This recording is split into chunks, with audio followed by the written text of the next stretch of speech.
que es una clase espectacular, una clase fascinante, me gusta mucho esta clase. La tercera reforma. Hoy en su sexta entrega. Yo pensé, Benji, que era una sola clase. Llevan por 5. Esta es la sexta clase. Sobre el tema de la tercera reforma. ¿Ok? Así que bueno, vamos a hablar un poco de eso. Vamos a hablar un poco de eso con el permiso del cielo, con el permiso de mis maestros y con el permiso de nuestro santo maestro Yeshua Mashiach. ¿Ok? Hillel capítulo 4, verso 13. Tiene una declaración muy importante ahí. Hillel 4:13, uno de nuestros masoretas, dice, es necesario, esas son palabras colocadas en los labios de nuestro santo maestro. ¿Ok? Dice, es necesario que proclame la buena noticia de la promesa del reino de Dios a las otras ciudades, pues para eso he sido enviado.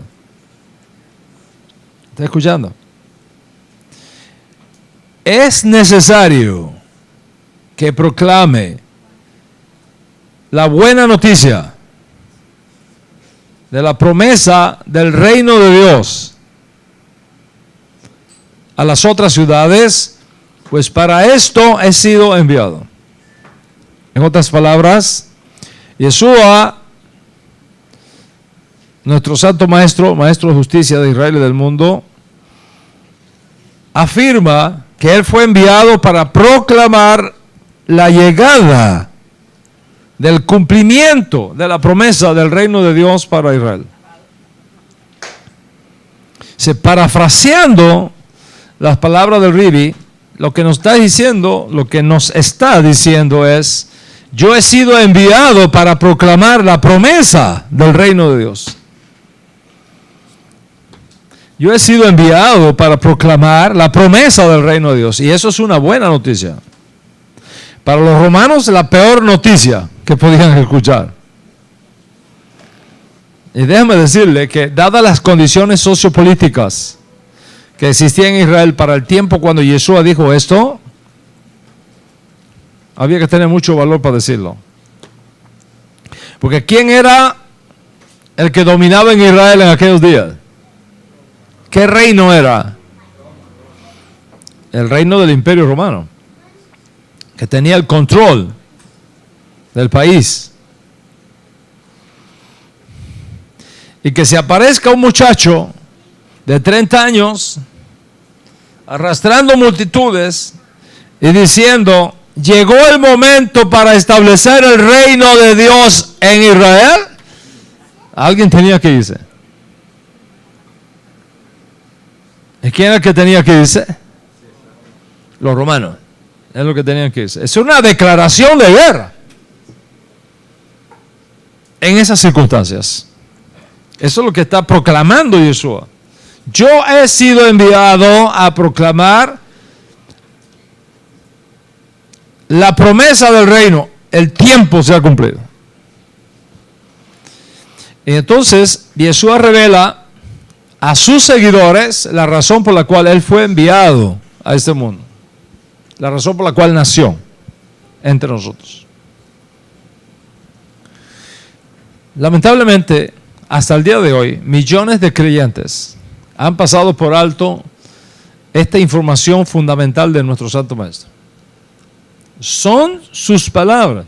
Dice Yeshua, mira la fuerza que tiene esta palabra. Dice Yeshua, es necesario que también en otras ciudades, lo querían retener en un solo lugar.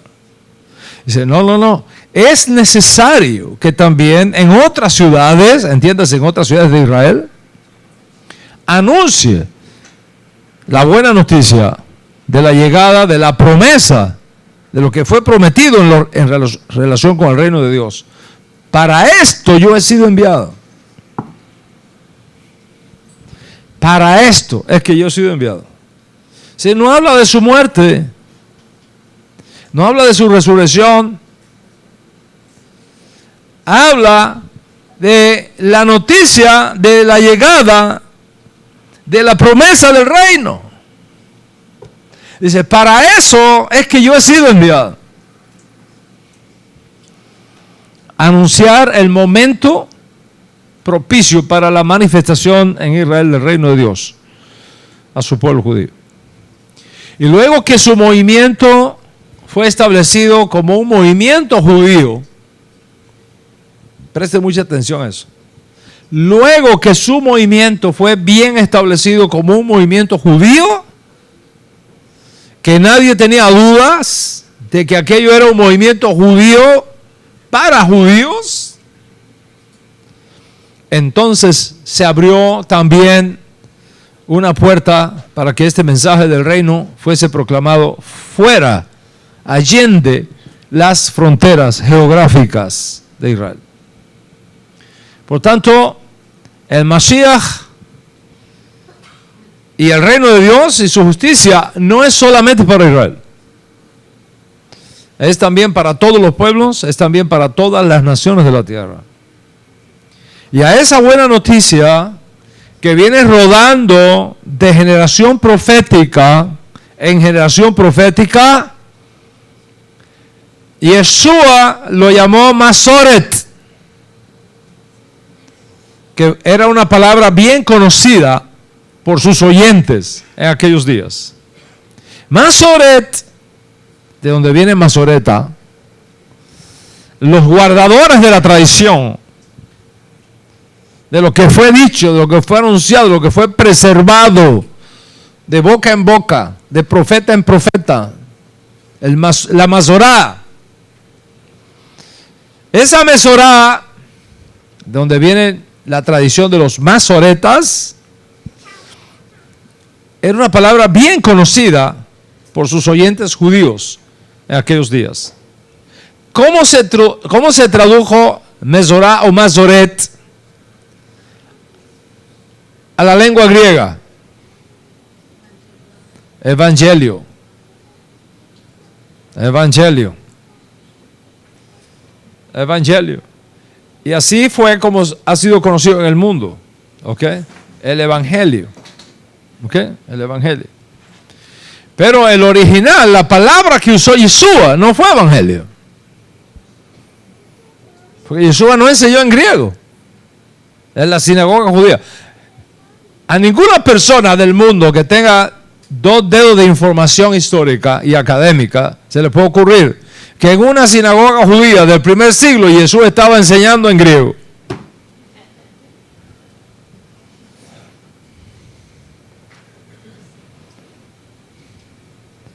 Él no usó nunca en sus labios la palabra evangelio. Y así se ha conocido en el mundo, pero el original es Masoret, de Mesorá, algo que viene corriendo de tradición en tradición, de generación en generación, algo que fue pasado de profeta a profeta. Y Yeshua dirá luego que ese mensaje es el que van a predicar sus verdaderos seguidores. La buena noticia del reino de Dios, del Malchut HaShamayim.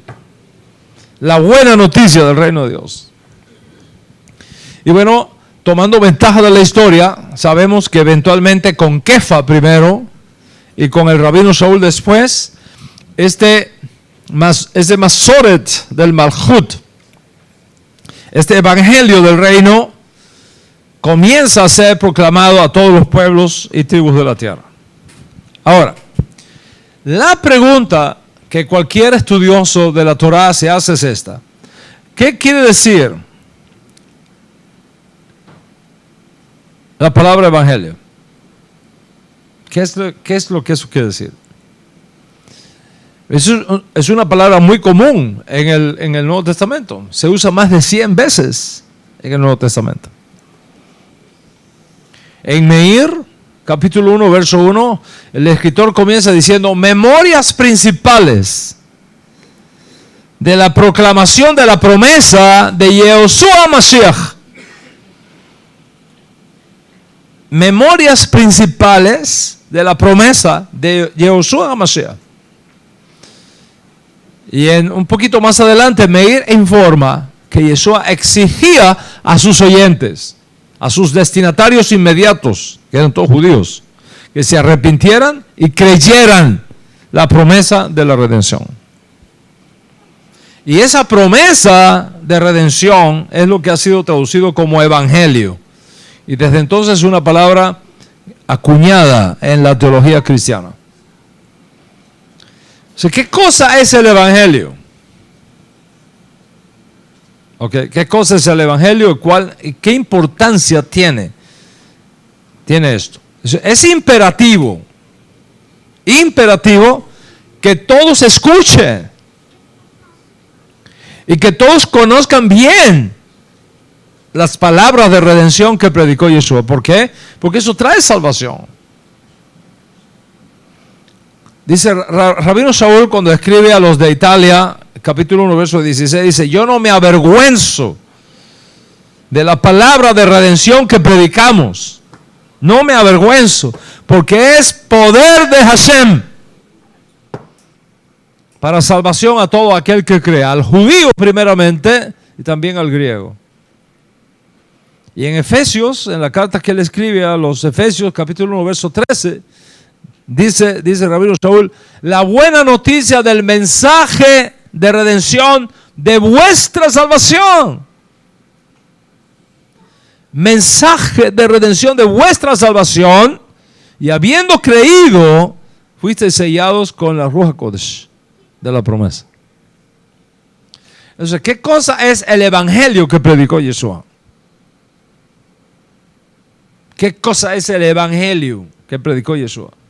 Pablo dice, Shaul dice, que el Masoret enseñado por Yeshua, traducido evangelio al griego, y del griego se translitera al castellano como evangelio también, ¿no? Tiene poder si lo creemos de verdad. Pero nadie puede creer, nadie puede aceptar algo que no comprende. ¿Cómo puedes aceptar algo que tú no entiendes? Por tanto, nuestra misión será hacerle entender a la gente de qué se trata esa singular buena noticia que enseñó Yeshua. ¿De qué se trata eso? ¿Cuál es el ADN de eso? En Marot Elohim, libro de Revelaciones, capítulo 12, verso 10, se muestra que salvación, poder y reino vienen juntos. La salvación, el poder y el reino vienen juntos, todo viene junto, en un solo paquete. Y tú no puedes separar esos paquetes. Entonces, desde un ángulo, la salvación es entrar en el reino. Y entrar en el reino es ganar la vida eterna. Por lo tanto, la salvación, el reino y la vida eterna vienen juntos. Es un solo paquete. Y no podemos separar eso. Siendo que Masoret, traducido evangelio, significa literalmente las buenas noticias que van pasando de tradición en tradición, ¿de qué se tratan esas buenas noticias? ¿De qué se trata? Si yo le digo a usted que le traigo buenas noticias y no le revelo de qué se tratan, pragmáticamente hablando, ¿le servirá eso de mucho? No. Si yo le digo a ustedes, les tengo buenas noticias, les traigo buenas noticias, pero no les revelo qué es esa buena noticia, no les sirve de mucho. Cuando tú le dices a una persona, te tengo buenas noticias, pero no le explicas de qué se trata, ¿tendrá sentido para ella? De ninguna manera. Entonces, usted necesita entender con su mente, con su inteligencia, lo que Yeshua vino a anunciar hace 2 milenios, para que tú puedas tener la base sobre la cual edificar tu emuná, tu fe. La fe tiene que tener una base sobre la cual edificarla. Tú no puedes edificar la fe sobre el aire. Que la Escritura define la fe como la sustancia de lo que uno cree. ¿Cuál es la sustancia? ¿Cuál es el evento? ¿Cuál es la base científica y teológicamente demostrable, históricamente comprobable, sobre la cual se edifica tu fe? Si la fe es la sustancia de lo que se espera y usted no sabe qué cosa es esa sustancia, entonces, ¿qué cosa es la que usted va a esperar?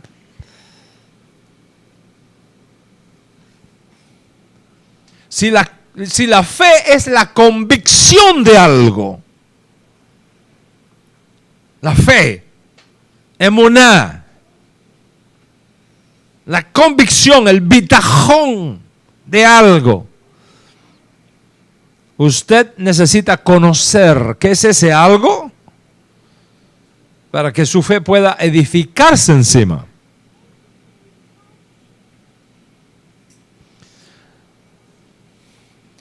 Cuando usted mira al mundo, por todos lados que miras, te vas a encontrar millones de personas que están ciegas a esta realidad. Ciego. El poder de Yetzer Hará, el poder de la mala inclinación, las fuerzas ocultas del otro lado, las clipot impuras, son expertas en oscurecer el mensaje redentor de la Torá, de los profetas y por supuesto de nuestro Rebbe. Y estas fuerzas ocultas, este deep state cósmico, no quiere que el mundo vea la luz de la provisión de Dios que tenemos en el mensaje, en la vida y en la persona y obra de Yeshua. Y hay fuerzas del deep state cósmico, las fuerzas del otro lado, de las clipot impuras, que quieren mantenerlo usted ciego y en tinieblas espirituales, para que usted ignore estas cosas. El rabino Shaul, judío, está convencido, está clarísimo cuando él dice a los creyentes, a una de las comunidades que él plantó, en los cuales el Dios de este siglo cegó el entendimiento de los incrédulos para que no les resplandezca la luz del mensaje de redención del Kavod de Yeshua, quien es la imagen de Hashem. Yeshua, la imagen de Dios. ¿Y por qué Shaul inserta ese concepto ahí de la imagen de Dios dentro del mensaje de redención del Kavod de Yeshua, de la gloria de Yeshua? Aquí está la cosa. Rabino Shaul no es un filósofo griego, es un rabino judío. Y entonces hay muchas de las cosas, la mayoría de las cosas que él habla en sus cartas, en sus escritos, son conceptos judíos. Y esos conceptos judíos son necesarios tenerlos en cuenta para saber de qué cosa él está hablando. En el judaísmo se enseña que cuando una persona se anula a sí mismo de forma total, se anula, bitul, se anula a sí mismo de forma total para hacer la voluntad de Hashem. Y cuando esa persona se anula y alinea sus pensamientos y sus deseos con los pensamientos y deseos de Hashem, esa persona se convierte en una merkabá, en una vasija, en un carruaje, en un instrumento de la revelación de la imagen de Hashem, donde la Shekhinah hace su morada. That is powerful. That is powerful. Los carruajes de la revelación de la gloria del dominio del Dios de Israel.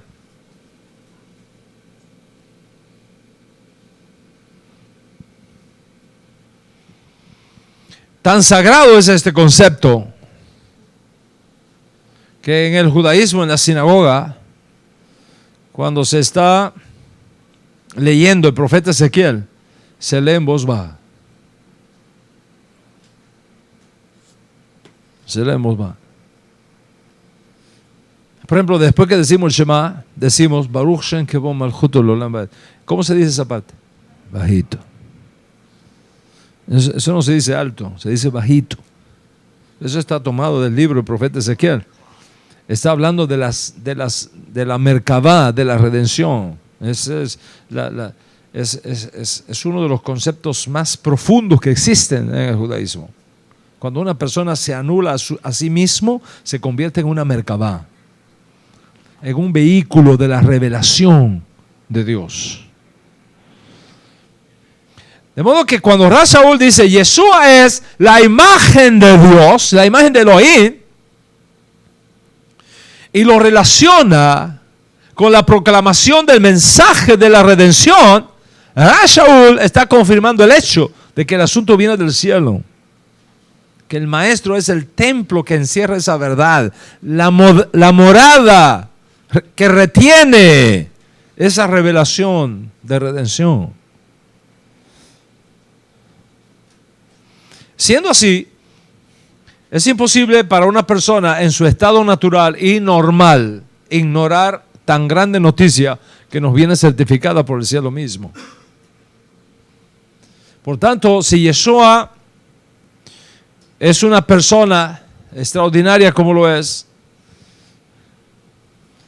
entenderla, comprenderla, alinearnos con su mensaje, es la cosa más extraordinaria que podría sucederte. Si una persona no quiere creer o entender el mensaje de redención, es decir, la buena noticia de la redención que predicó Yeshua, es porque esa persona está cegada por el Dios de este siglo. Y ese Dios tiene un nombre, Yesejará, la mala inclinación, el Hasatán, las Klipot, las fuerzas del otro lado. Y el enemigo le hará creer o entender que usted está oyendo una locura de fanáticos religiosos. De hecho, ya Rabino Shaul en sus días escribe en una de sus cartas y dice, porque el hombre natural no percibe las cosas que son del Espíritu de Dios, porque a él le parecen locuras. Le parecen locuras. Locuras. ¿Cómo es que muriendo vives? ¿Cómo es que el que busca la vida la pierde y el que pierde la vida la halla? Es locura. No entra aquí. El hombre natural no percibe las cosas que son del Ruach Kodesh. Le parecen locura. Pero para los creyentes, la locura de la buena noticia de la redención es salvación. Amén. Es poder de Dios. Es esperanza. Y dice Rasul, agradó a Hashem salvar a los que creen por la locura de la predicación. Por la locura de la predicación. Porque lo loco de Dios es más sabio que los sabios de los hombres. Y lo débil de Dios es más fuerte que lo fuerte de los hombres. Y dice Shaul, porque la palabra de lo que le ocurrió al Mesías en el madero es locura. ¿Cómo puede ser que un tipo que se dice el Mesías, vengan los romanos, que se dice el rey de Israel, vengan los romanos, lo avergüencen como lo avergonzaron, lo humillen como lo humillen, lo maten como lo maten, después le pongan de escarmiento un título encima que dice, ahí tienen al rey de los judíos? Miren lo que le va a pasar a todo el que pretenda el cargo. Miren, ahí lo tienen. Este es el rey de los judíos.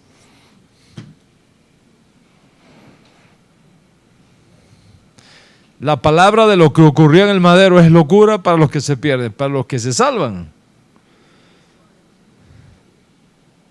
Poder de Dios. Poder de Dios. Entonces, está clarísimo que el mensaje de la redención que tiene que ser predicado es el reino de Dios. El reino de Dios. La buena noticia de la promesa, de la llegada, de la consumación del reino de Dios.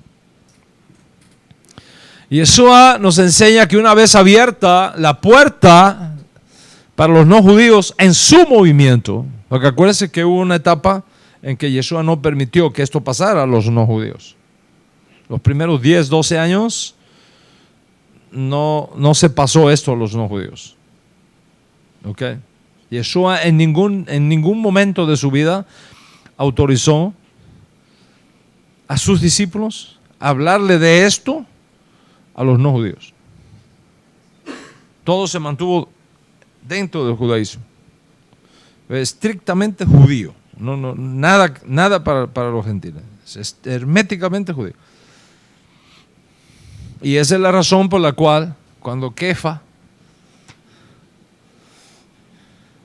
visita a Cornelio, que es un no judío, en Cesarea Marítima, los otros apóstoles le dicen: ¿cómo se te ocurre haber entrado en casa de un tipo idólatra? ¿Cómo se te ocurre haber entrado en esa casa? Si Yeshua les hubiese enseñado que eso es lo que tenían que hacer, no tendría lugar ese asombro. Decía: Baruch Hashem, estás haciendo lo que Yeshua nos enseñó. Eso no fue lo que dijeron. ¿Qué dijeron, Nidia? ¿Cómo se te ocurre haber entrado ahí? Eso quiere decir que Yeshua nunca le enseñó a entrar ahí. Por camino de gentiles no vayáis, ni en ciudades de samaritanos entréis, solo a las ovejas perdidas de la casa de Israel. That's it, cerrado. Cualquier cosa que usted se encuentre en los evangelios que ponga en los labios de Yeshua que esto hay que hacerlo, dar a conocer a las naciones, es una edición cristiana posterior para justificar el trabajo entre los no judíos. Y Yeshua no habló de eso.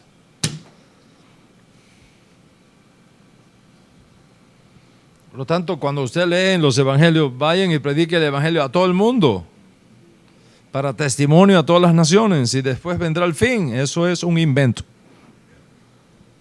Eso fue lo añadió algún cristiano piadoso para justificar la misión a los gentiles. Sin necesidad, no había necesidad de eso. Y por eso nos enredan tanto la vida. Con todas esas adiciones y todas esas cosas, todas esas ediciones. Yeshua no dijo eso nunca, jamás, en los días de su vida. Eso se abrió 10 años después, no antes. Yeshua nunca pudo haber dicho tal cosa.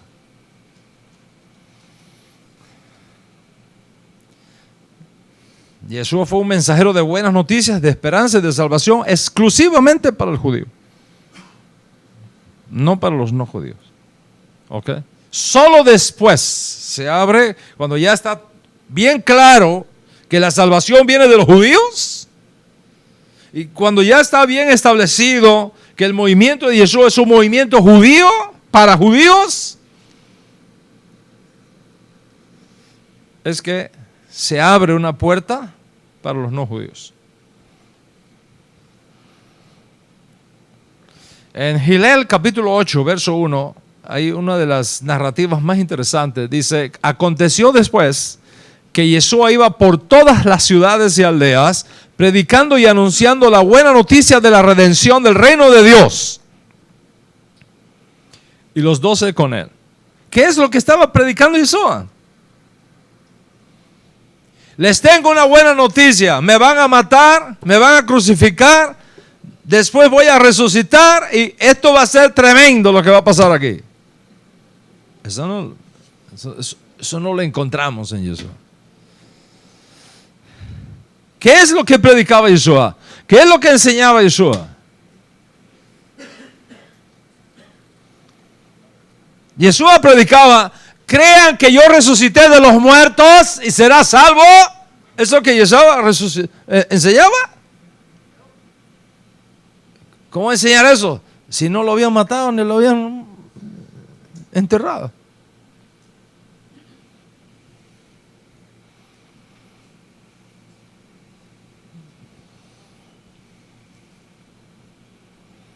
¿Qué es lo que predicaba Yeshua? La buena noticia de la redención del reino de Dios.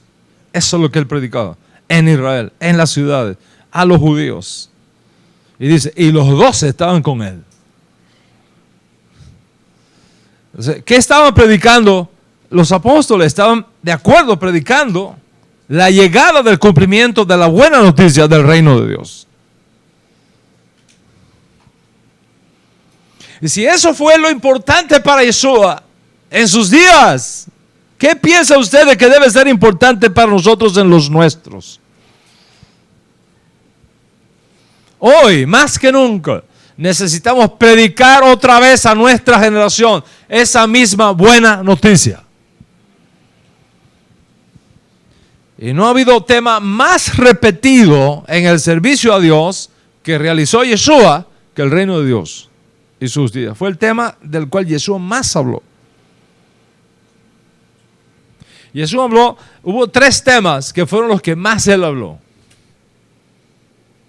Una persona que tiene poco tiempo para hacer ciertas cosas, ¿de qué va a hablar?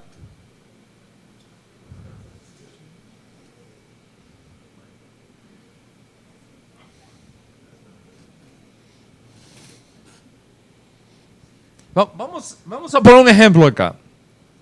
Lo aleno, ¿ok? Pero si a usted le dicen, le quedan 24 horas de vida,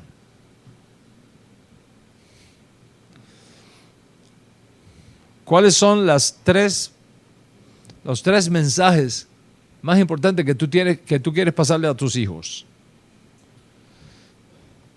Le va a decir, no, yo quiero que para la Copa del año que viene, el Mundial, gane Brasil. ¿De eso le va a decir? ¿Eso es lo que le va a decir?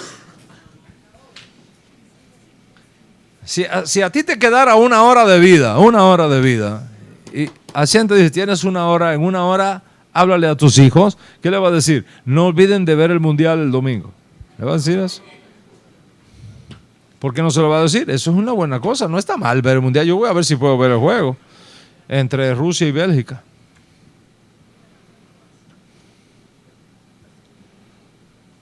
No sé si se dará. Yo voy a tratar de ver el juego, me gusta. Si se puede, lo veo. Pero no si me dan 1 hora. No, porque tú vas a ir a lo más importante, ¿verdad? Lo más importante. Entonces, ¿cuáles son los 3 mensajes más importantes que enseñó Yeshua? Y Yeshua enseñó 3 cosas más importantes. La primera, el reino de Dios. Ese es el número 1. 2, te van a sonar los oídos. Segundo tema más importante para Yeshua, dinero. Yeshua enseñó que quien controla el dinero, controla el mundo. Money. Como el cuento que les hice esta mañana, ¿no? ¿Se lo hice en cámara o fuera de la cámara? El chiste que me enviaron del conejito. Señor, necesito que me mandes money. Te lo digo en inglés para que la bendición me llegue en dólares.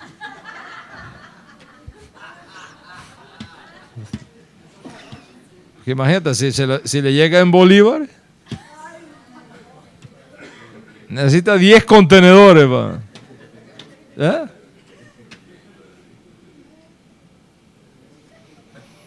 Reino de Dios, dinero, ¿ok? Y el mundo por venir. La edad mesiánica, en ese orden. Observa, lee las escrituras, lee los evangelios. Y verás que el tema principal de Yeshua fue el reino de Dios.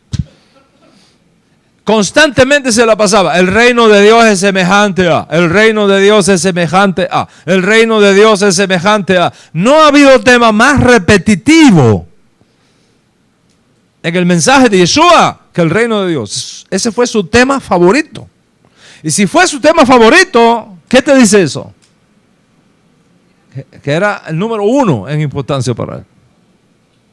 Miles de veces habló del reino de Dios, del Malchut HaShamayim.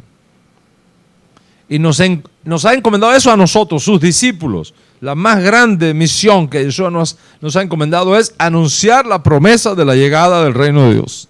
Yeshua fue un profeta apocalíptico. Y esa promesa de la llegada del reino de Dios incluye todos los aspectos de la vida. That is powerful. El reino de Dios, desde el punto de vista del judaísmo, incluye todos los aspectos de tu vida, tanto en esta edad presente como en el mundo por venir. Incluye, por supuesto, la promesa de la provisión del perdón de los pecados. Incluye todo lo que tiene que ver con las cosas aquí humanas de la tierra. Incluyendo cuál es el perfil de las personas que deben ocupar las posiciones de dominio y autoridad en una comunidad.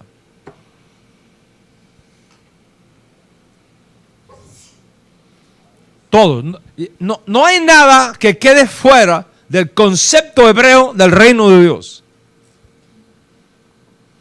Una de las estrategias del Hasatán será que se pierda ese mensaje, que no se predique ese mensaje, que no se enseñe este extraordinario mensaje de accesibilidad y disponibilidad de la promesa de la redención del reino de Dios a todos los hombres.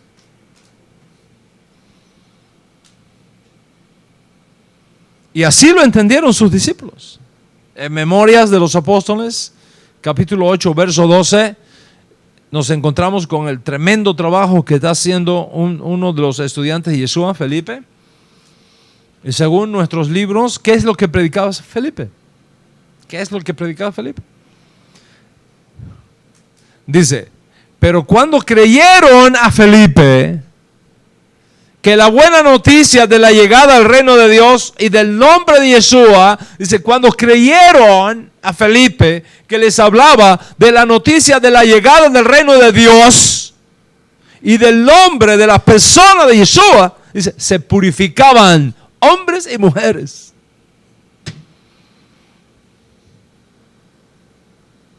O sea, aquí tenemos a Felipe, un shaliach, un apóstol, un emisario, un enviado, predicando a Yeshua y el reino de Dios.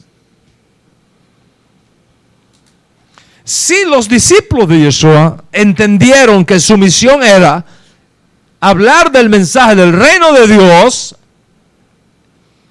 y de Yeshua, es imperativo también para nosotros que hablemos en esta generación del reino de Dios que le fue prometido a Yeshua. De hecho, según algunas de las fuentes más antiguas que tenemos, cuando Yeshua estuvo en juicio frente a Pilato, Yeshua le dijo, yo para esto he venido, para ser rey. Yo para esto he venido a este mundo, para esto es que yo he nacido, para ser rey.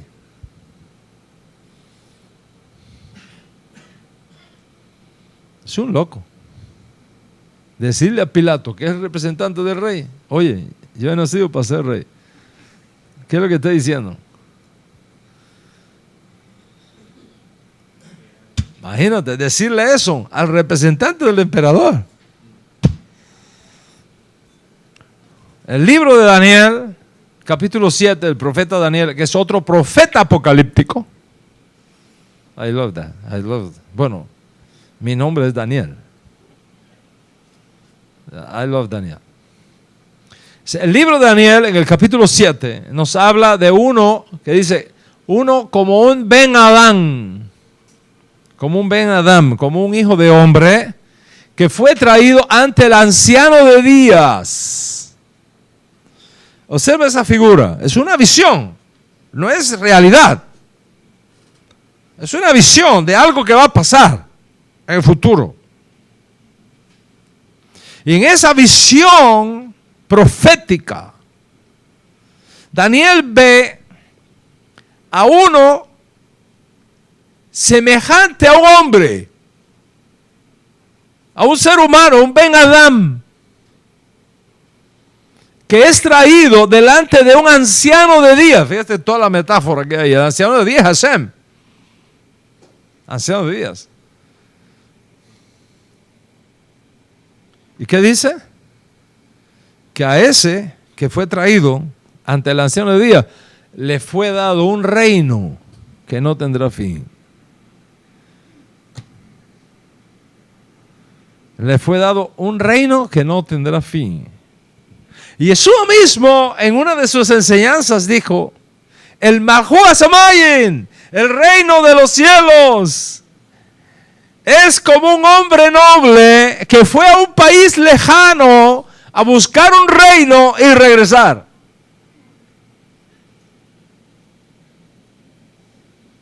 Sí, Yeshua toma esa idea de lo que estaba pasando en sus días, ¿no? Porque Roma es el imperio, ¿no?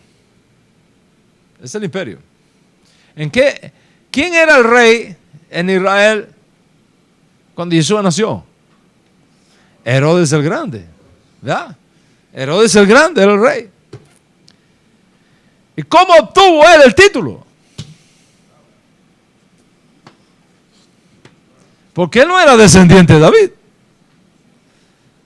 Él no tenía derecho legítimo a ser el rey de Israel. Él no es descendiente de David.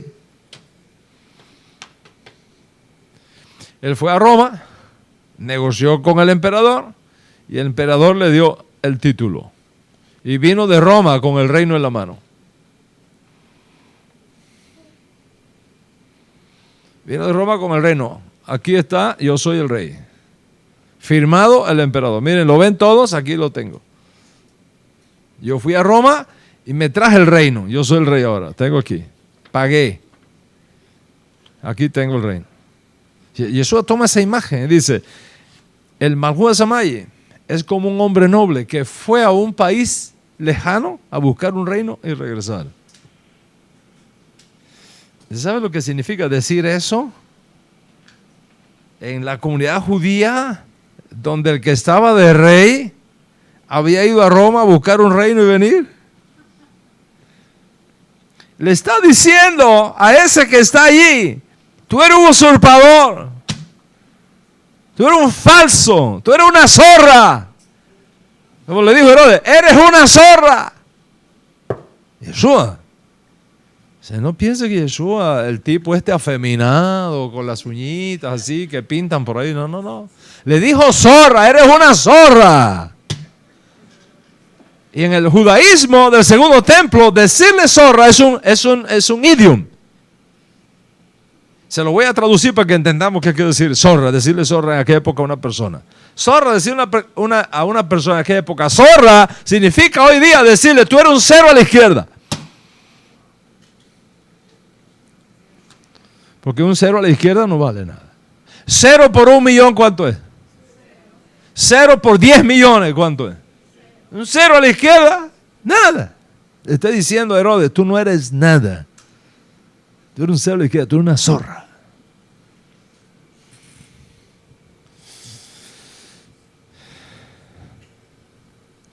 Jesús pasó la mayor parte de su tiempo enseñando acerca del reino de Dios, del reino de los cielos. Sí, voy a aclarar algo aquí para que no nos queden dudas en el camino.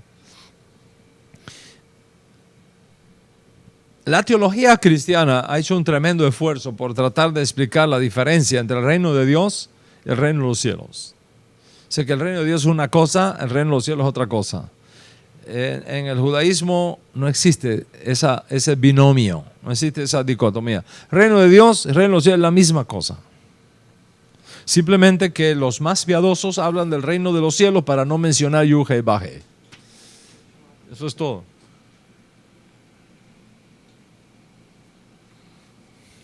Eso es todo. Es la misma cosa.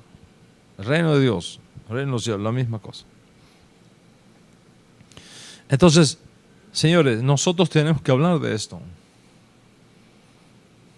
Tenemos que hablar de Yeshua, tenemos que predicar de Yeshua, pero también tenemos que predicar y enseñar del reino de Dios, confiado a Yeshua. Yeshua es el rey de ese reino. Y ese reino no es cualquier reino. Es el reino de Dios, es el dominio de Dios, es el gobierno de Dios. Y según la información que tenemos, cuando Felipe desciende a Samaria y purificaba en agua a los que habían creído en esa buena noticia y habían creído en el rey de ese reino, Yeshua Mashiach, la manifestación del reino de Dios que hubo allí fue impresionante. De modo que cuando hoy purificamos en agua a la gente que abandona la idolatría y se convierte al Dios de Israel, asunto que vamos a hacer ahora el día 29 de agosto secular, Bezrat Hashem, aquí que vamos a ir a un picnic y vamos a ir al río y vamos a pasar por la migbe más natural que existe, que es el río. A todos ustedes que han llegado a un punto en sus vidas donde van oficialmente a dar la espalda a todo lo que no es el reino de Dios y su justicia, tenemos que estar seguros que lo hacen porque han creído en esa buena noticia de la llegada, de la disponibilidad del reino de Dios y del candidato único que existe para ese reino, para que ya no más otro tome su honra. Yeshua Mashiach. Y hay una gran cantidad de gente que ha sido pasada por las aguas que no tiene ni siquiera idea qué cosa es el reino de Dios. No tienen la menor idea de qué cosa es el reino de Dios.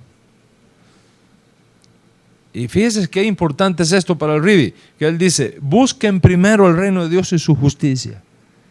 Busquen primero el reino de Dios y su justicia. Y todo lo demás que afecta a vuestras vidas van a venir por añadidura. Van a ser un producto, un subproducto, no la meta, un subproducto de entrar en el reino. Y en Memorias de los Apóstoles, capítulo 28, ya al final de Memorias Apostólicas, los versículos del 23 en adelante, ya cuando se va a acabar el libro, se documenta que Rabino Shaul, ya anciano, en la capital del imperio, termina sus días predicando la buena noticia de la disponibilidad y cercanía del reino de Dios. Pablo en Roma predicaba lo mismo que Felipe en Samaria. El reino de Dios, el reino de Dios, el reino de Dios, el reino de Dios, el reino de Dios. Todo el tiempo. Léase las cartas apostólicas para que vea el énfasis del reino de Dios. El último registro que tenemos de la vida del apóstol Pablo y que nos ha llegado hasta ahora, nos lo muestra enseñando del reino de Dios, enseñando de Yeshua, de su vida, de su doctrina y de su legado. Ambas cosas estuvieron juntas en los labios de Shaul. Yeshua y el reino de Dios. Yeshua y el reino de Dios. Y Shaul advierte a los creyentes del primer siglo a no sucumbir ante el engaño de falsas promesas de redención venidas de falsos maestros.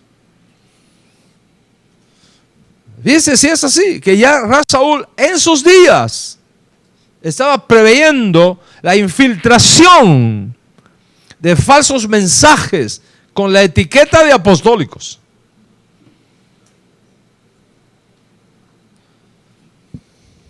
Porque en aquella época, como en la nuestra, cuando alguien quiere decir algo para que la gente lo escuche y le crea, dice apóstol. Apostólico. Apostólico quiere decir, you can't discuss it. No lo puedes discutir, es un dogma, eso es así, porque no hay autoridad por encima del apóstol. ¿Verdad que sí? No maestro, no pastores, no evangelistas, no, apóstol. Se dice apóstol, lo que diga el apóstol, eso es Dios.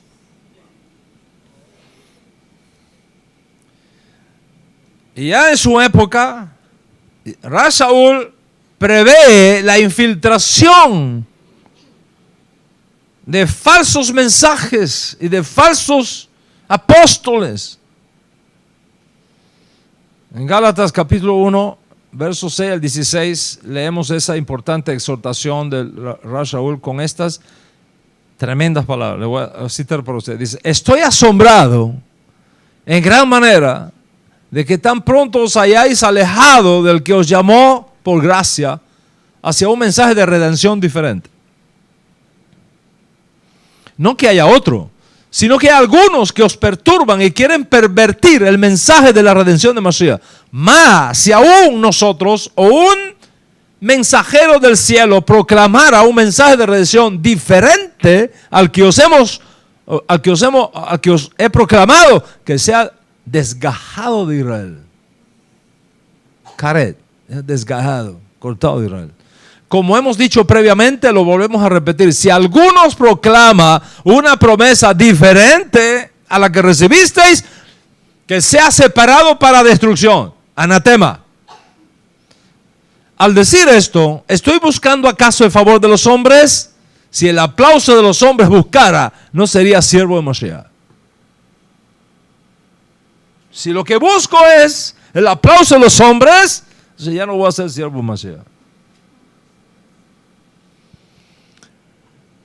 Porque el evangelio del reino, Moran Berrabotai, el evangelio del reino promueve el cambio del mundo. El cambio del mundo por la unificación de los esfuerzos humanos por un lado y la presencia de Hashem por el otro. En un partnership.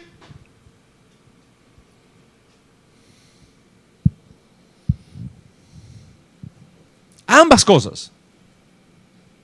En otras palabras, el mensaje de Yeshua es la renovación de nuestro mundo a través de la intervención divina mediante la instrumentalidad de hombres y mujeres transformados por Dios para transformar el mundo y establecer en el mundo el reino de Dios.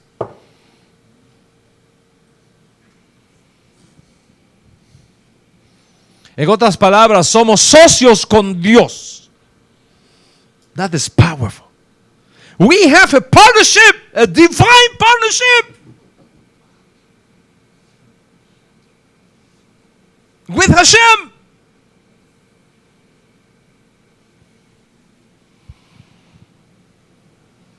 Para implantar en las naciones. En las naciones. No solo en individuos y en familias o en ciudades, en naciones, el dominio de los principios y de los valores del reino de Dios. En el judaísmo se enseña con toda claridad, en cualquier escuela judía, sea reformista, sea conservative, sea ortodoxa, sea neortodoxa, nezarita, lo que sea, en todo el judaísmo se enseña que el judío tiene la responsabilidad de elevar este mundo físico mediante los principios y valores de la Torá para que sea capaz de recibir la Shejinah, la presencia de Dios. Elevar este mundo físico, elevarlo. Para eso que estamos aquí, para elevarlo, para elevar esto. Y en ese sentido somos socios de Dios. ¿Te imaginas qué clase de socio que tenemos? Socios de Dios para implantar en las naciones ese dominio de Dios a través de los principios y de los valores del reino de Dios.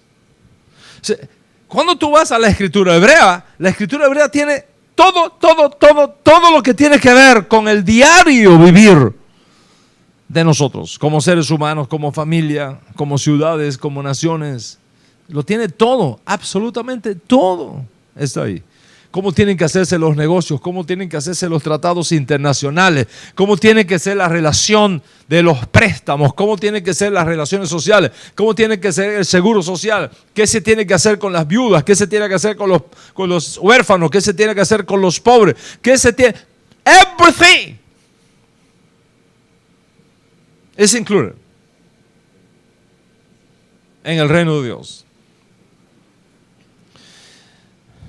Entonces, la palabra reino, que es muy conocida por todos nosotros tenemos todavía en el mundo naciones que son monárquicas. Acá en Estados Unidos y en América no tenemos monarquías. Y por eso a veces se nos hace un poquito difícil entender el concepto de reino, ¿no? Porque no tenemos reino acá. Bueno, en nuestra casa, cada uno, ¿no? Ese es mi reino, ¿verdad? Y en mi casa yo soy el rey. Con dinero o sin dinero. ¿Verdad, Martica? Con dinero o sin dinero sigo siendo el rey. En la casa, sí, es el concepto, ¿no? Pero no a nivel de naciones. Somos naciones democráticas, pero hay naciones como Inglaterra que son una monarquía. España tiene una monarquía. Jordania tiene una monarquía. Etcétera. Entonces, un reino es una forma de gobierno. Es una monarquía real con un rey, con un territorio, con súbditos, con leyes.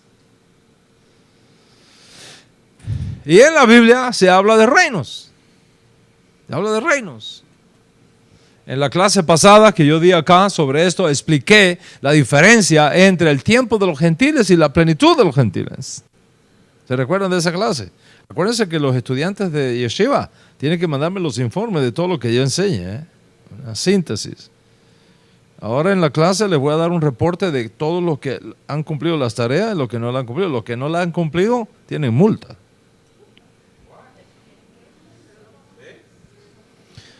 Multa. No me vaya a faltar porque le voy a poner la multa, ¿no? Ok. Entonces es muy importante que prestes atención a esa clase de la diferencia entre plenitud de los gentiles, me lo oí, y tiempo de los gentiles. Daniel capítulo 2, a partir del verso 37, se registra al profeta Daniel diciendo que Nabucodonosor es rey de reyes, el monarca del imperio babilónico representado en la cabeza de la imagen, ¿no? Entonces, un reino es una monarquía real. No es algo que está flotando allá en el aire. ¿Ok? Es un soberano, autoritario y poderoso cuya voluntad se hace en el perímetro de donde él es rey. Una monarquía real. Y también Daniel revela que los reyes que le siguieron son monarquías reales, ¿no? Los medo-persas, Grecia, Roma y los otros reinos que vienen en el futuro. De hecho, Daniel profetiza que en los días de 10 reyes o líderes mundiales venideros, que están representados por los 10 dedos de esta imagen colosal, el Dios del cielo va a levantar un gobierno, un reino mundial que va a reemplazar, va a destruir primero y va a subvertir, va a reemplazar a estos 10 reyes confederados. Y el profeta ve ese nuevo reino representado por una roca, por una piedra que golpea la imagen y se transforma en un monte que llena a toda la tierra. Es una figura metafórica impresionante. Por supuesto, sabemos que esa piedra es Mashiach. Esa piedra es Mashiach. Y todo lo que Mashiach representa. Se piensa en eso. El profeta está viendo el reinado mundial del Mesías, con todo su poder, con toda su gloria. Inmediatamente que hace su aparición entre nosotros. Entonces, ¿qué cosa es el reino de Dios? Cuando hablamos del reino de Dios, ¿de qué estamos hablando, señores? No estamos hablando de una nubecita por allá, por el aire, para donde nos vamos a ir, hogar, dulce hogar, más allá del sol.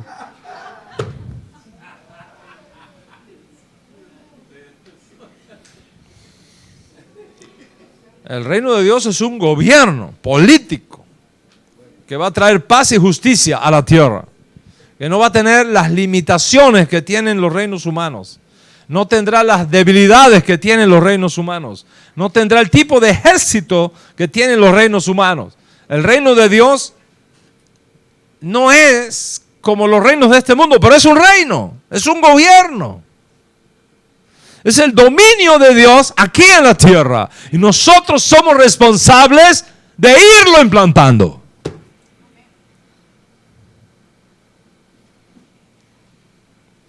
La monarquía prometida a David, aquí en la tierra, no allá por Marte, Júpiter, aquí en la tierra, cuyo heredero y único aspirante legítimo a su trono es nuestro justo Mesías Yeshua. El profeta Isaías usa un lenguaje espectacular para hablarnos de ese reino. Dice, lo dilatado de su imperio y la paz no tendrán límite. ¿Te puedes gozar cuando oyes eso? Christopher, did you enjoy? Can you imagine that? Dice, lo dilatado de su imperio no tendrá límite. Dice, la paz en su reino no tendrá límite. ¿Cuántos de nosotros no anhelamos una paz y justicia duraderas para todos los pueblos de la tierra? ¿Cuántos no anhelamos? Cuando miramos nuestras naciones y vemos el caos, es inaceptable que en República Dominicana el 2% de la población se meta en el bolsillo el 98% de la riqueza del país. This is not justice. This is injustice.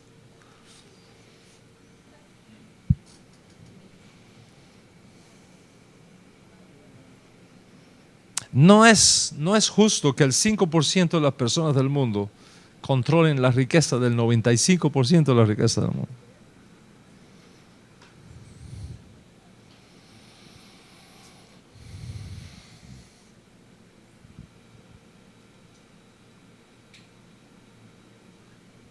Precisamente por estas cosas es que se meten los izquierdistas y los marxistas y los globalistas y los socialistoides con su mensaje.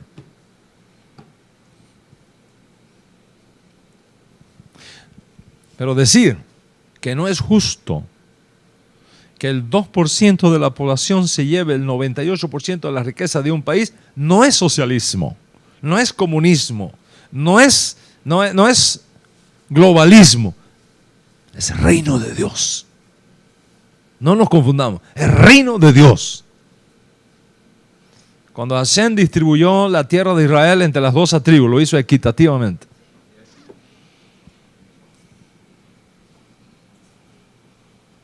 Y tenemos que volver a enseñar a las naciones los conceptos y los valores de la justicia del reino de Dios. Premiando al que hace el bien y castigando al corrupto.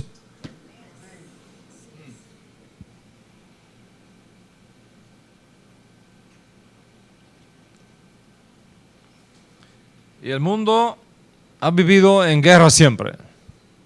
Los hombres nunca han podido tener una paz duradera y global. Y hoy, relativamente hablando, paz tenemos, y aquí en nuestro continente americano tenemos paz. Relativamente, porque en Estados Unidos hay una guerra. Hay una guerra cultural entre los liberales y los conservadores, entre la izquierda y la derecha. Es una guerra lo que hay aquí. Una guerra a muerte. A muerte. Basta ver CNN y Fox para que veas la guerra. El que no la ve está ciego. Estamos en una guerra cultural en Estados Unidos.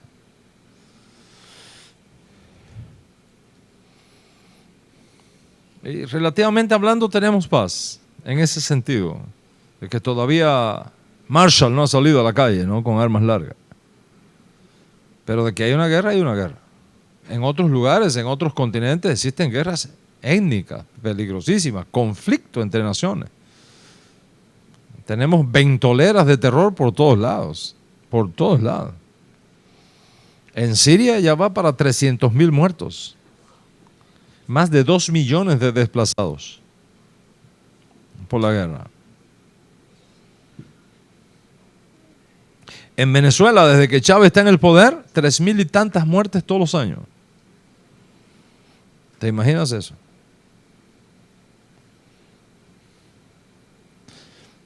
todos los meses más de 300 muertos en Venezuela. Y ahora mismo en Ecuador están enjuiciando a Correa, acusándolo de homicidio a un opositor. Conflictos por todos lados. La Biblia nos dice que este rey que nosotros representamos va a gobernar con vara de hierro. Me gusta lo que me dijo los otros días Francisco. Me dijo, el que sea presidente de República Dominicana, ¿cómo fue que me dijiste, Frank? A ver si no lo... Aquí. Se tiene que tener la Biblia acá y una espada acá. Yo voy a gobernar con la Biblia, pero también con la espada. Porque somos mansos, pero no mensos.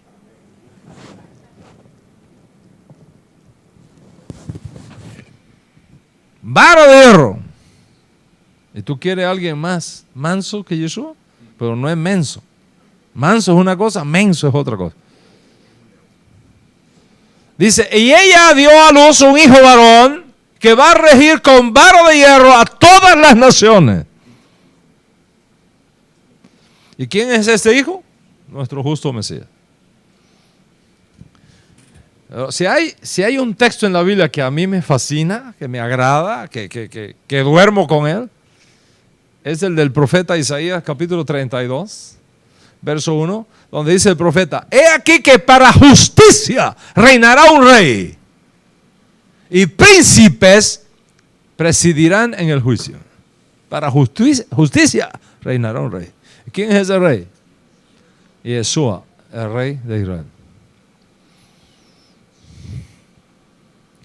¿Y quiénes son los que estamos trabajando con Yeshua? ¿Ves? ¿Quiénes son?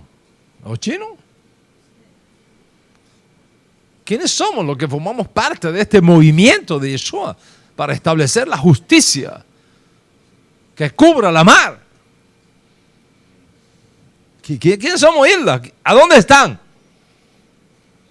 ¿A dónde están? Pues no están en nuestra, no están no son los presidentes de nuestras naciones. Todos viven robando. ¿Cómo tú me explicas que Maduro, que era un chofer de buses, que él no era el dueño del bus, él le pagaban para manejar un busito, porque no terminó ni en high school? ¿Cómo tú me vas a decir que un hombre manejando un busito tenga una fortuna multibillonaria en el mundo? Come on. Va a hablarme de socialismo, ese loco. Hablar de socialismo. El socialismo es la igualdad de la miseria. Eso es. Va a decir a mí. Gore. Al Gore. Al Gore. Premio Nobel. Diciendo que la tierra se va a calentar, se va a acabar el mundo. Y con ese PowerPoint se ganó el Premio Nobel de la Paz. Es que hay que trabajar por proteger la tierra, que haya todo limpio y todo. El carro que maneja echa más humo que contamina más que... Come on. Por Dios. La gente está cansada de estas cosas. Está cansada de estas cosas. Dice Rab Shaul, la creación gime, con dolores de parto, esperando la manifestación ¿de quién? De los socialistas, de los comunistas,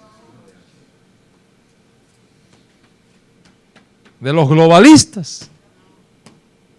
Mira ahora los globalistas lo que quieren hacer, quieren unir a Dominicana con Haití.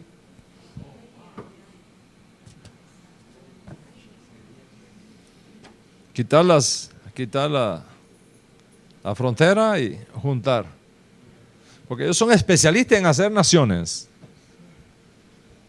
Irak, ¿usted cree que Irak fue un país creado? Jordania fue un país que se sentaron en una mesa, trazaron una idea. Dicen, bueno, tú te quedas con esto, yo me quedo con esto, tú te quedas con esto. Vamos a llamar a esto Jordania, a esto vamos a llamar Irak. Y así se repartieron el mundo. Y por eso todos estos conflictos tribales que hay. Porque al dividir así, unas tribus quedaron para acá, otras para acá. Ahora mi papá es de una familia, de un país, y mi mamá es de otro país. Imagínate.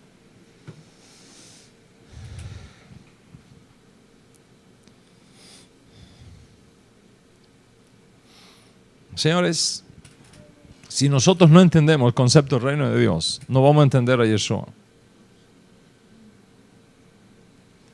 Y por eso es que están pasando tantas cosas. Y por eso es que hace falta una tercera reforma.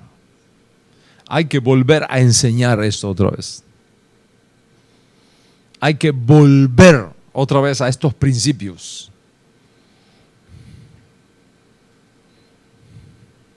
Porque aquí hay un paradigma que se le ha metido a muchos creyentes, un gusanito que se le ha metido a muchos creyentes. ¿Ok? Muchos creyentes se le ha metido un gusanito.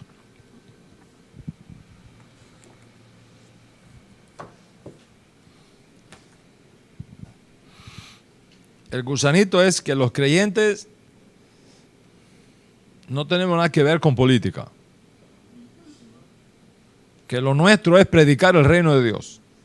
Oye, no, lo nuestro es predicar el reino de Dios, no meternos en política. Separación de la iglesia y el Estado. Nosotros, lo nuestro es la salvación de la gente.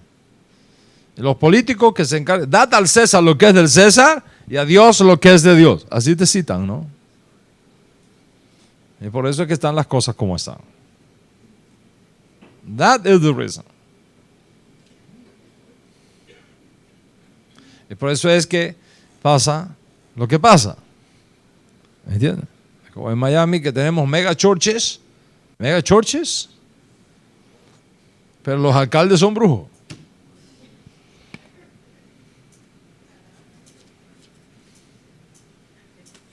Entonces cuando se levanta, como se está levantando ahora en Miami, un muchacho cristiano, evangélico, hijo de pastor, que dice, voy a correr para ser alcalde, el establishment evangélico le dice, no te metas en eso, deja a los brujos que sigan manejando la ciudad, no te metas en eso, lo nuestro es el evangelio, el reino de Dios solamente. Es el reino de Dios, no tiene nada que ver con eso.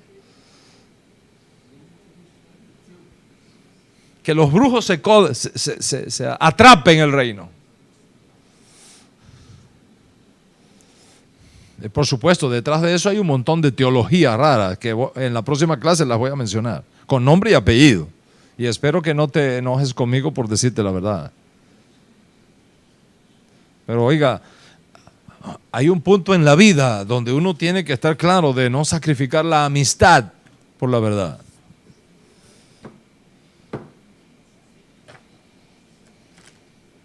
Tú no puedes negociar la verdad por la amistad.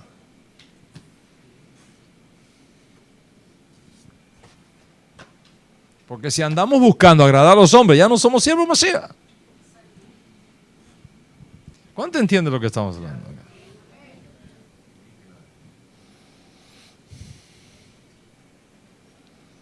Nuestro trabajo es enseñar Torah a las naciones, para que esos hombres que aprenden Torah se levanten y tomen el control de nuestras naciones. Y enseñen y dominen en nuestras naciones. Como le dijo Jitro a Moshe Rabenu, su yerno. Búscate hombres fieles, temerosos de Dios, a quien pongas en posiciones de autoridad. Y que ellos sean los que te ayuden a llevar adelante esta tarea. Eso es lo que necesitamos. Levantar hombres con principios de Torah. Hombres que no sean corruptos ni corrompibles. Porque los problemas en nuestros países no es falta de recursos. Es robo de recursos.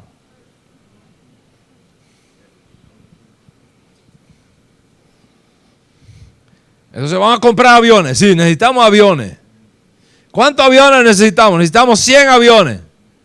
¿Cuánto nos cobra los aviones? 30 millones de dólares. Ok, 30 millones de dólares por 100 aviones. ¿Cuánto es, Frank? 300 millones de dólares. Ponme en la factura 1.000 millones. Y los otros 700 me los pone en Suiza. Si no, no hay negocio. No, no te preocupes. Los aviones valen 300 millones, no 30. ¿Y de dónde sale la plata? Del sudor del trabajador. Sí, imagínate, de un plumazo me meto 300 millones de dólares en el bolsillo. Y por eso que tienen plata. Y por eso que todo el mundo dice, no, aunque sea un añito allá adentro, un añito nada más, añito. Y nosotros acá, viendo todo eso, guardando silencio, somos cómplices. Somos cómplices de esas cosas. O sea, necesitamos que se levanten hombres de Dios, temerosos de Dios, amantes de la Torah, instruidos en los principios de la bola de la Torah, que tomen la rienda de nuestros gobiernos.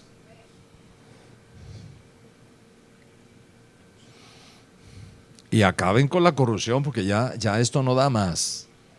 Es too much. Enough is enough. Es la hora de los hijos de la luz. Es la hora de los hijos del reino. Es la hora de un pueblo que Dios tiene para este momento y para esta.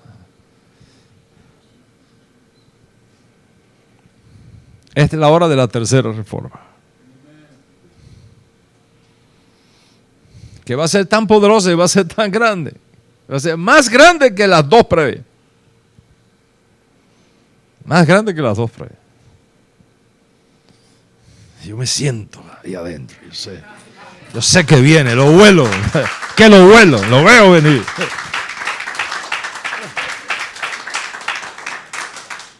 Me tiembla el cuerpo. Créame, me tiembla, lo siento en mi alma. Y quiero que tú estés conmigo en esto. Porque yo solo no lo puedo hacer. Y estos hombres justos solos no lo pueden hacer. Vamos a enseñar Torah. Vamos a instruir. Vamos a educar otra vez nuestra generación en los grandes principios eternos del reino de Dios. Y como resultado de esa enseñanza se van a levantar hombres y mujeres que amen esto y estén dispuestos a sacar la cara por la justicia y por la dignidad del hombre.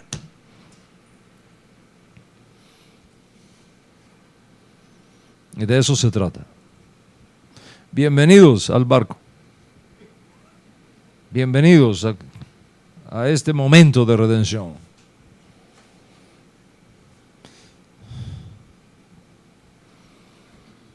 No es cualquier momento.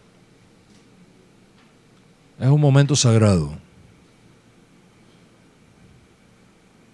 Un momento sagrado.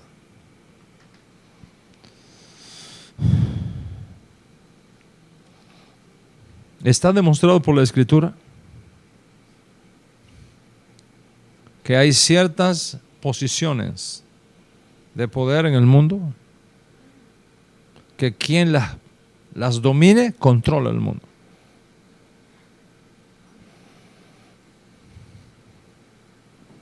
Y recuerda que en la clase pasada les hablé del principio de los no vacíos. Cuando hay un vacío, alguien lo llega.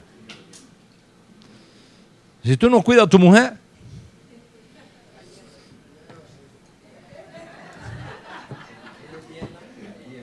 si tú no cuidas a tu marido, tú creas un vacío. Y tarde o temprano va a venir otra persona a ocupar. And you are responsible for that. Después hay orar. Al principio te vas a reír, te va a parecer que vas muy bien.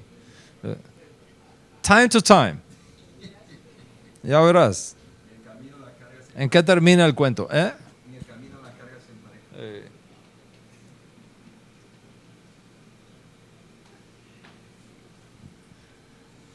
O sea, no hay vacíos. No hay vacíos. La tendencia de la naturaleza es que lo que crea un vacío se llena con otra cosa. El Hasatán no es dueño de este mundo. Ya lo aprobamos ayer, ustedes en la semana pasada votaron, ¿no?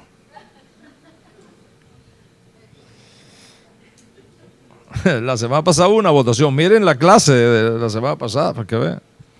Una votación. A Satán, cuando le dijo a Yeshua, todo esto es mío y a quien quiero lo doy, se mentía, ese no se lo creía ni él mismo. Es un usurpador.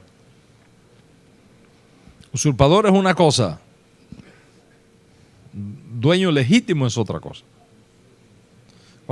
Mira, te voy a revelar un secreto. Un secreto. El secreto es este. Cuando la persona que tú tienes es legítima, cuando la posición que tú tienes es legítima, y cuando el cargo que tú tienes es legítimo, tú tienes paz. Tú no tienes miedo. Pero cuando tú estás en una posición que no es legítima, tú vives asustado.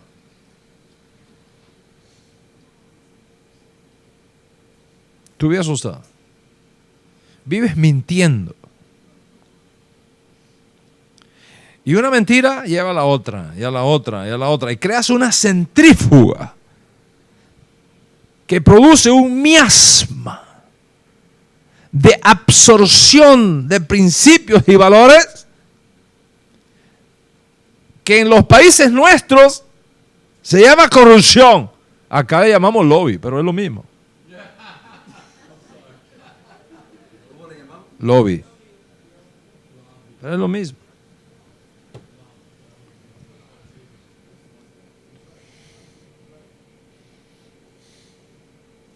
Por eso es que los dictadores tienen tanta fuerza, porque como ellos saben que son ilegítimos, se tienen que rodear de poder por todos lados, hermetismo completo, hermetismo, porque saben que lo están buscando porque no es legítimo. Pero el que no la debe, duerme bien. ¿Verdad que sí? El que no la debe, no la teme. Yo no le tengo miedo a la policía. Cuando yo estoy en la calle y veo a un policía, me siento seguro. Pero ¿cómo se siente un narcotraficante cuando el policía se le pone atrás? Porque sabe que está mal, sabe que la debe. Sí, cuando usted está en la luz, usted no tiene problema. Cuando usted está bien, usted va a la luz. Pero cuando usted está en problema, usted no quiere ir a la luz para que tus obras no se manifiesten. ¿Me explico? Lo que estamos hablando acá. Y nosotros somos responsables de causar todos estos cambios y de hacer que en estas posiciones de autoridad y dominio estén hombres de Dios, temerosos de Dios. Y ser temeroso de Dios no significa ser permisivo. Ser temeroso de Dios no significa ser blandengue.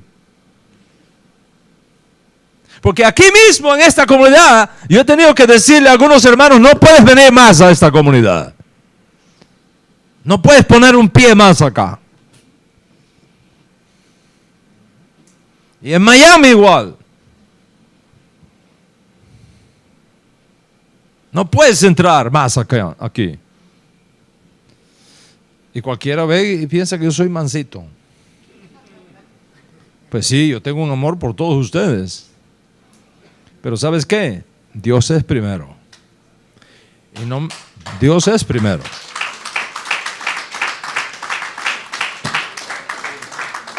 Dios es primero. Y yo entiendo cuando una transgresión es por debilidad.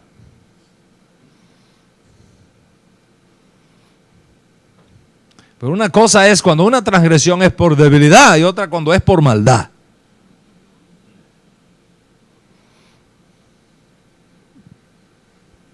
Entonces es posible que una persona en un punto dado falló por debilidad, pero no por maldad.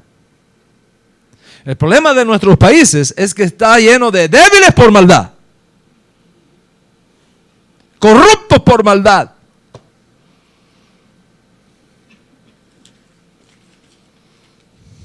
Y tenemos que cambiar todo eso. ¿Quiénes son los responsables de hacer eso? Los hijos de la luz.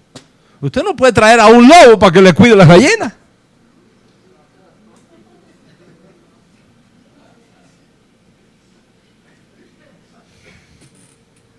Imagínate qué negocio es ese, Martica. Es traer un lobo que te cuide las gallinas. Come on. ¿Cómo tú vas a traer a un socialista a cuidarte del país? Si ese es el peor ladrón que existe. Alguien te va a robar. Como están las cosas hoy día, te roban de la derecha y de la izquierda. Como el cuento, ¿no? De cuando el presidente Bush era presidente, hijo, hubo una reunión de alcalde en Miami.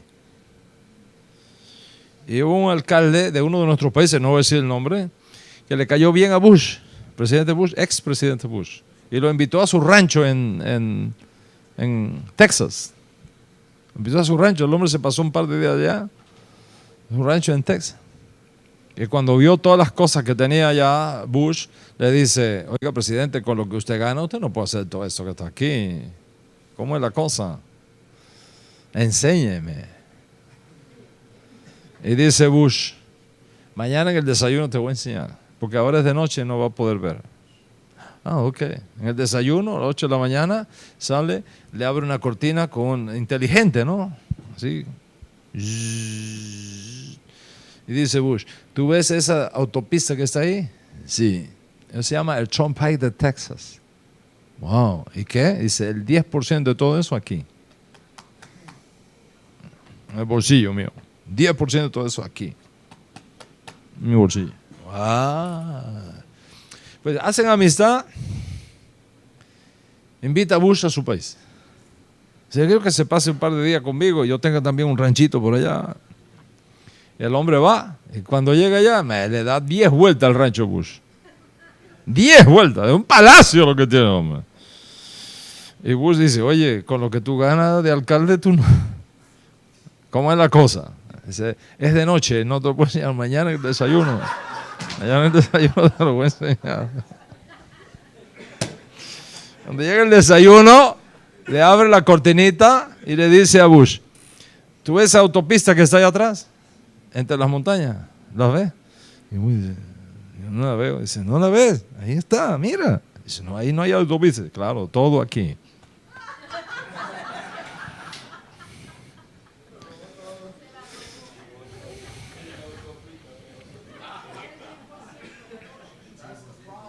Señores, yo conocí a un señor en Miami. Yo lo conocí en Miami, de Venezuela, que cobró $30 millones por una autopista que no existe. No existe. Le dieron $30 millones para hacer una autopista que no existe. Existe en el plano. No existe la autopista. 30 millones. ¿Cómo es posible que un candidato a la presidencia de nuestro país, que ya fue presidente una vez, se religió, fue presidente 2 veces, quiera seguir siendo presidente, cambiando la constitución?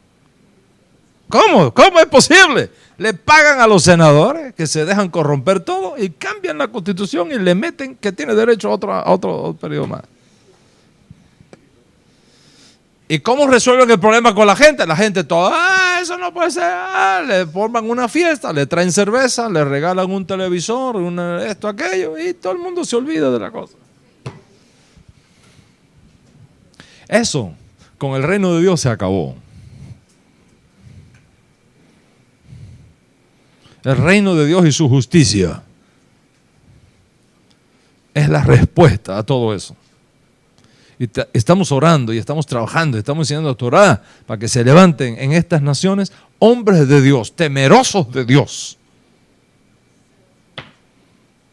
que apliquen estos principios para redimir sus naciones y que esas naciones puedan estar al lado derecho de Mashiach. Cuando Hashem nos mande a Mashiach, no al lado izquierdo, al lado derecho. ¿Cuánto entiende lo que estamos hablando? O sea, cuando hablamos del reino de Dios, no solamente estamos hablando de lo que va a pasar contigo cuando te vayas de este mundo, lo cual es importante y hay que hacer. El reino de Dios incluye lo que pasa contigo ahora. ¿Quién le enseña a tus hijos? ¿Qué es el currículum de estudio que reciben tus hijos?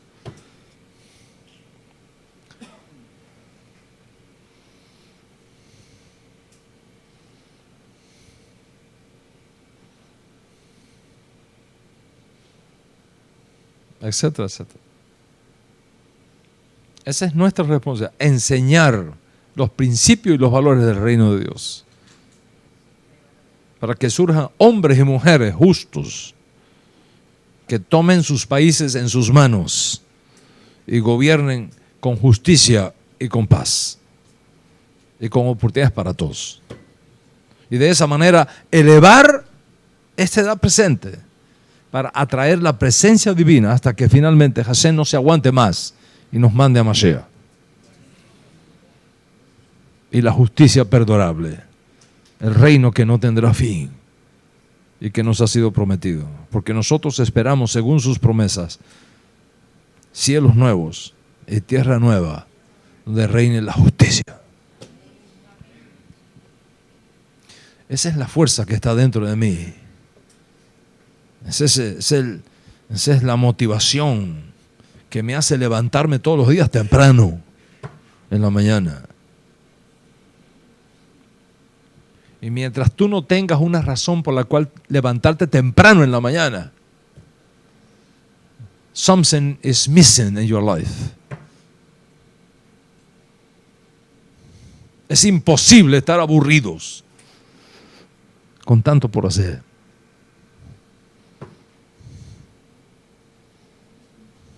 De esta tercera y final reforma les vamos a hablar en la próxima clase, Besra Hashem. Y vamos a identificar cuáles son esas montañas, esos principios de gobierno, y cuál es el perfil que según la Torah deben ocupar las personas que estén ahí. Y entonces tú me vas a decir cuál es el candidato que fix, que cabe ahí. Y ese va a ser tu candidato, cualquiera que sea.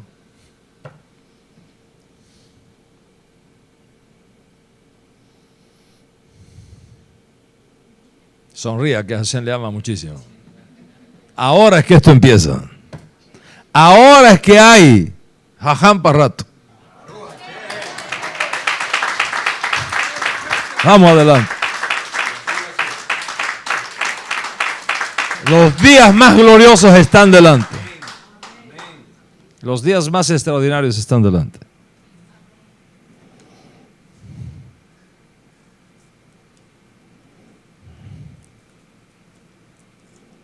Por supuesto, hay cosas que hay que guardar en silencio, que son estratégicas. No se pueden decir. Ya yo les hablé de eso. En silencio ha tenido que ser. Porque hay cosas que de decirlas se dañarían. Aún tengo muchas cosas que decirle, pero todavía ustedes no la pueden llevar. Digo, y eso. Pero si se portan bien y van aprendiendo, les vamos a ir dando más información. Pero créanme que si ustedes tuvieran la información que yo tengo, estarían temblando de los planes macabros que hay para nuestros hijos y para los hijos de nuestros hijos, excepto que se levanten los hijos de la luz y ocupen su lugar.